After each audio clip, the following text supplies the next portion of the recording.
गणपती बाप्पा.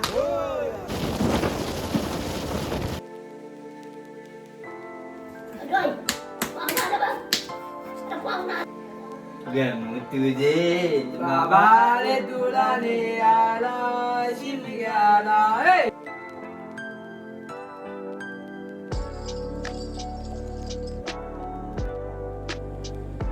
सगळ्यांचं स्वागत करतोय आपल्या नवीन एका ब्लॉगमध्ये.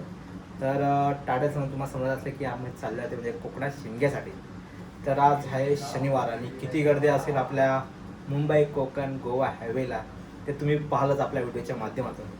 पण त्याआधी तुम्ही जर आपल्या चॅनलला सबस्क्राईब केलं नसेल तर सबस्क्राईब करून घ्या.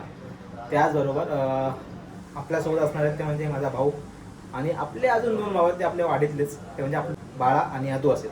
दोघं उभे आहेत आय थिंक रबाळे का घनसोलीला. तर ते येत आहेत. तर तिकडे आपण जाऊ आणि घनसोली जाऊन त्यांना भेटू आणि तिथून आपण आपली जी चालू होईल ती म्हणजे कोकणाची राईड जी तुम्ही आपल्या या ब्लॉगवर पाहिलं. चला तर जाऊया डायरेक्ट आता घनसोलीला. आणि अशा प्रकारे आपण एकत्र आलो. आपल्यासोबत असं आदू आहे, बाळा आहे आणि आदेश आहे. ही आपली अवनीच आणि आपली नवीन गाडी घेतली बघा इकडे एक गणपती बाप्पा.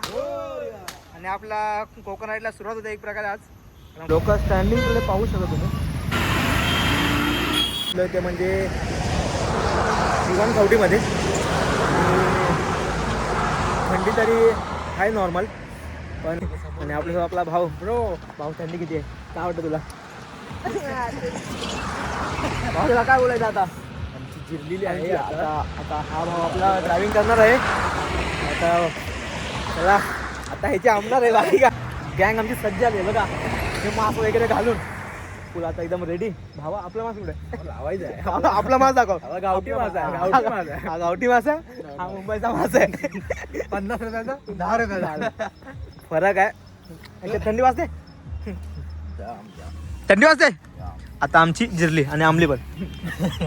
चला आता आंबट चिंबट करूया आणि जाऊया पुढे आपल्या डेस्टिनेशनला. तर तुम्ही आपल्या ह्या ब्लॉग शेवटपर्यंत बघत राहा कारण थंडी तरी आहे नॉर्मल. पण जेव्हा सकाळ होईल आणि सकाळची जी वाईब्स असतील आणि ती दृश्य असतील ती सांगण्याच्या पलीकडची असतील. खेडा अजून नंतर चिपळूण आहे. येस ब्रो या आय नो आय गॉट चला. इट. आणि आपल्या इकडं एक्स्ट्रीम दोघं जण इकडे आपल्या अवनीस.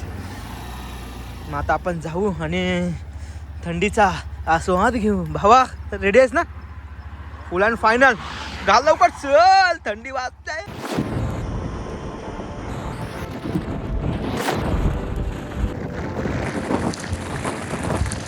आणि अशा प्रकारे सकाळ झालेली आहे मित्रांनो.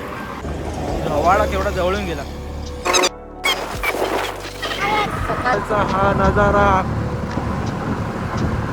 बघू शकता तुम्ही. आता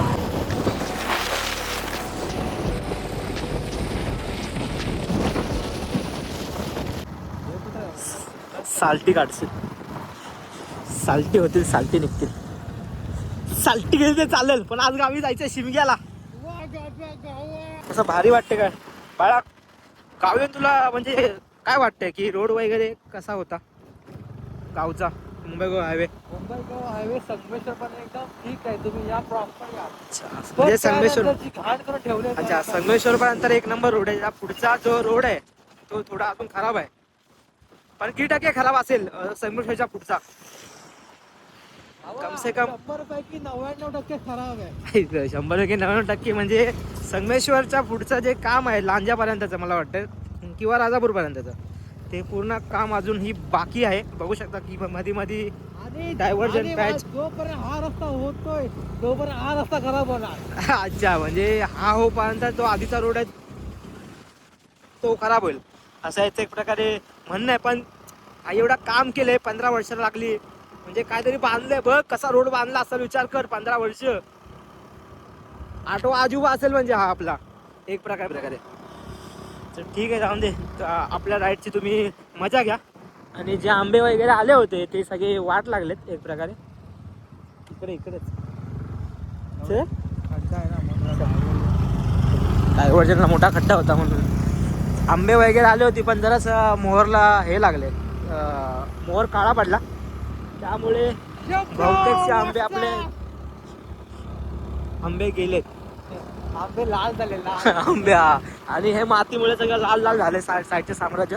आणि कोकणात एकतर्फा मला एक सांगायची गोष्ट वाटली ती म्हणजे जेव्हापासून मुंबईतून निघालोय आणि चिपळूण पासून पुढे म्हणजे रत्नागिरी म्हणता बघा रोडच्या साईडला सगळीकडे MIDC ओपन झालेत, कारखाने ओपन झालेत. त्यांचा रात्रीचा स्मेल तुम्ही घ्याल ना तर अक्षरशः नकोसा वाटतो. आणि सगळे धूरबीर असे सोडत असतात. अरे, पण मला एक आश्चर्य वाटतं कोणतं बाजूची लोक राहत कसतात. हा की रात्री एवढं ते लोक ना गॅस सोडतात, सगळं सोडतात वरती आकाशात दूर दूर होतो, केमिकल सोडतात बाहेर.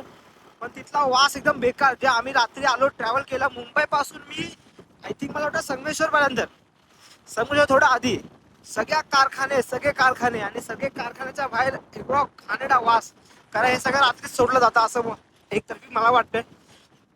कारखाने तर होणार नाही पण जे गॅस आहेत ते मला वाटतं जरा शुद्ध करून एक प्रकारचा स्मेल चेंज करून सोडले पाहिजेत म्हणजे लोकांना काय हानी होणार नाही. आपल्या मंडळी फायनली आपलं रत्नागिरीचं डेस्टिनेशन आलं आहे पुढे लांजा आहे.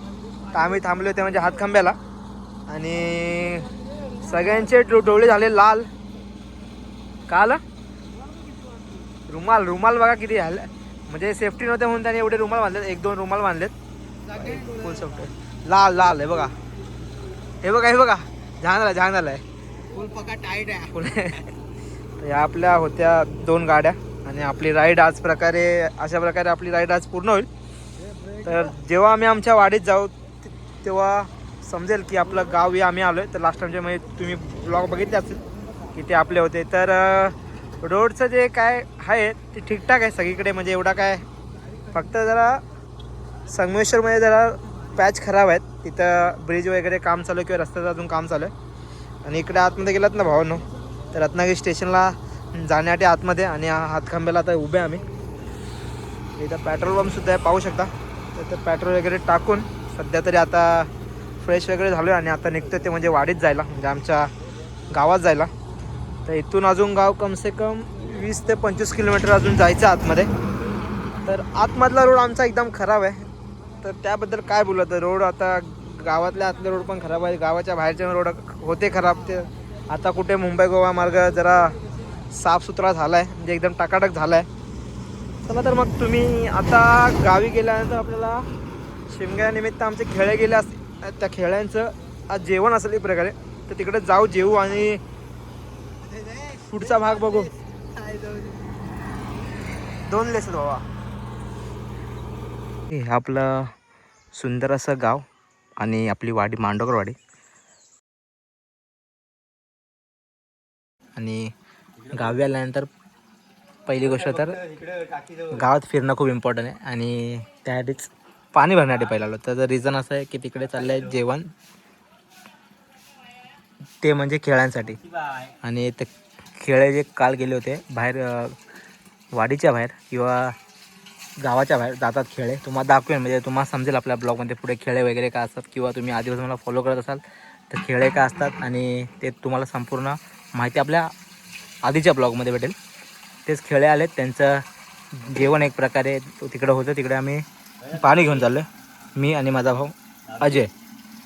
तर जाऊ आणि तिकडे जेवण कशा प्रकारे बनतं ते पाहू, जेवू आणि नंतर डायरेक्ट वरती होळीचा माळ तोडायला. कारण आजच सकाळी आलो आहे आणि आजच आपल्याकडं होळी आहे. म्हणजे एक माठ भला मोठा उभा केला तो तोडला होतो, अंगा खांद्यावर तो खेळला जातो. ते पाहण्यासाठी आपल्यावरती जायचं आहे. जाऊ तुम्हाला दाखवू ती पूर्ण प्रोसेस. पण त्याआधी खेळ्यांचं जे जेवण आहे ते आपण पाहू पहिला. तर तुम्ही व्हिडिओ शेवटपर्यंत पहा एवढं सांगेल. हा आपला सूरजदा आणि त्याची पोरगी आहे. दोघी जणांना विकाय नाही डांबे आणलेत.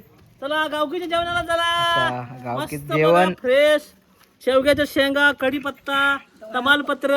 जेवण कसले पण जेवण एकदम मस्त शुद्ध शाकाहारी भगवान निवेद आहे.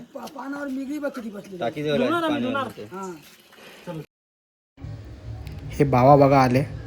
हे खेळांना गेले होते, हातात मृदुंग आणि संकासुराची टोपी आहे.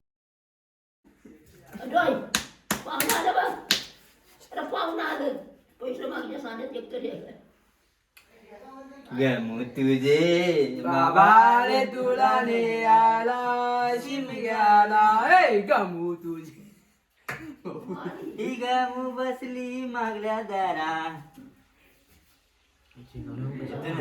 जेवण जेवण हे जेवण चल जेवायचं रावकीचा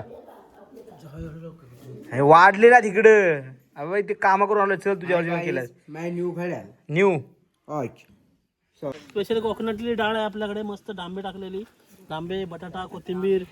जेवण कशाबद्दल आहे पण आज काय आहे आज म्हणजे आपले खेळ्यांचं जेवण. गावठी खेळायचं जेवण हो कडक. तिकडे पण मंडळी बसली आहे, तिकडे पण जरा दिसू दे. हे बघ दिसले काजूची झाडं पण आहेत ती पण दिसू दे जरा. सगळं दिसणार काजू बिजू टाकलेले सगळे मस्त डाळ झालेली आहे. हॅलो जरा असं सुंदर अशी डाळीला तरी आली सुंदर अशीच आहे. हा तिकडं भाताची तयारी करतोय. चला लवकर करा म्हणजे आम्ही जेवतो आणि घरी जातो.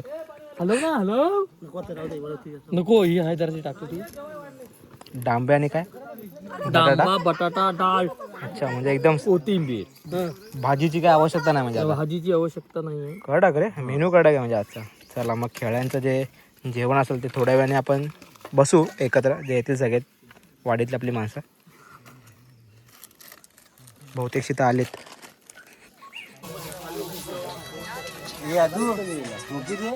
हॅलो अरे दे उद्या त्रास अभि दे धुवून बिन आणले तिला चांगलं. आणि हा निवेद आहे प्रत्येक देवासाठी काढला जातो साईडला पाहू शकता. फायनली आपलं जेवण झालेलं आहे आणि सगळ्यां जे खेळ आहेत त्यांना सगळ्यांसाठी वाढलेलं आहे आणि सुंदर असे एकत्र मिळून गोल बसून जेवतात सगळे आपले गावकरी. सांगितलं नका तुम्ही पाहू शकता.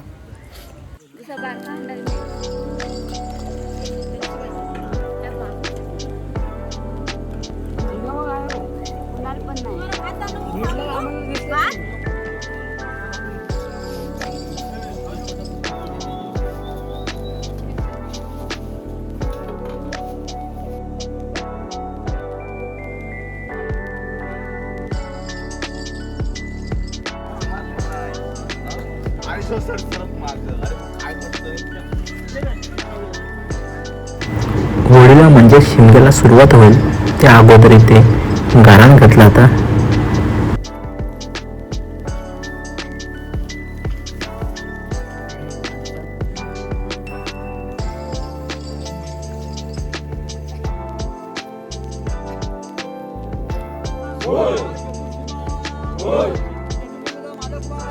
होय.